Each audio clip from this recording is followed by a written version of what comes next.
নমস্কার, 7 hour news নেটওয়ার্কে আপনাদের স্বাগত। আজ দোল, রঙের উৎসবে মেতেছে গোটা দেশ। আর রঙে রাঙা হওয়ার পাশাপাশি দোল পূর্ণিমা উপলক্ষে সকাল থেকেই বিভিন্ন মন্দির বা বাড়িতে চলছে রাধাকৃষ্ণের আরাধনা। তেমনি উত্তর হাওড়ার ঘুষুরি শ্যাম মন্দিরে থিকথিকে ভিড়ের ছবিটাই উঠে এলো আমাদের ক্যামেরায়। শুকনো ফুল ও আবিরের মাধ্যমে রং খেলায় মেতে উঠলেন অগণিত মানুষ। আর দোলের আনন্দে মেতে ওঠার পাশাপাশি সেই উচ্ছ্বাসের মুহূর্তকে স্মরণীয় করে রাখতে সেলফি তুলতেও ভুললেন না মন্দিরে আগত অসংখ্য ভক্তরা। যত এগোচ্ছে লোকসভা ভোট, ততই দল বদলের রাজনীতির সাক্ষী থাকছে বাংলা।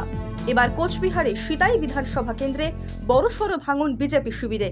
এদিন মাতালহাটের বিজেপি নেত্রী সুরভি সরকারের নেতৃত্বে 40টি পরিবার সহ প্রায় কয়েকশো বিজেপি কর্মী তৃণমূলের জেলা পরিষদ সদস্য নূর আলম হোসেনের হাত ধরে তৃণমূল কংগ্রেসে যোগদান করেন। দলত্যাগে বিজেপি কর্মীদের অভিযোগ, বহুদিনের পুরনো কর্মী হলেও দল তাদের কোনো গুরুত্ব দেয় না, আর তাই তারা তৃণমূল সুপ্রিমো মমতা বন্দ্যোপাধ্যায় দেখানো পথেই হাঁটতে চাইছেন। অন্যদিকে এই দলত্যাগ ইস্যুতে বিজেপিকে কটাক্ষ করতে ছাড়েননি নূর আলম হোসেনও। লোকসভা নির্বাচন একেবারে দোরগোড়ায়, আর নির্বাচনী আবহের মাঝে দীর্ঘ প্রতীক্ষার পর অবশেষে গত রবিবার বাংলার দ্বিতীয় দফার প্রার্থী তালিকা প্রকাশ করেছে বিজেপি। আর এই তালিকায় বেশ কিছু চমক রেখেছে তারা।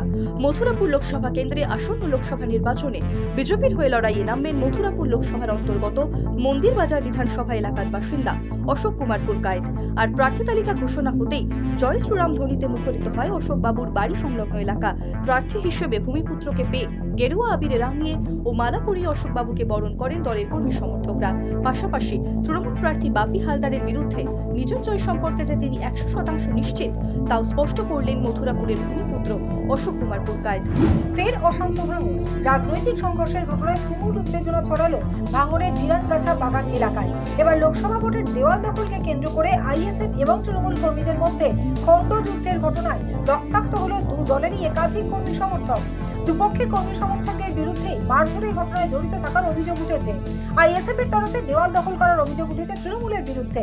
পাল্টা তৃণমূলের অভিযোগ, বাড়ির মালিকের অনুমতি নিয়েই দেওয়াল লিখছিল তৃণমূল সমর্থকেরা। সে সময় আইএসএফ এর কর্মীরা এসে তৃণমূল কর্মীদের বেধড়ক মারধর করে। ঘটনায় দুপক্ষেরই বেশ কয়েকজন গুরুতর আহত হয়েছে।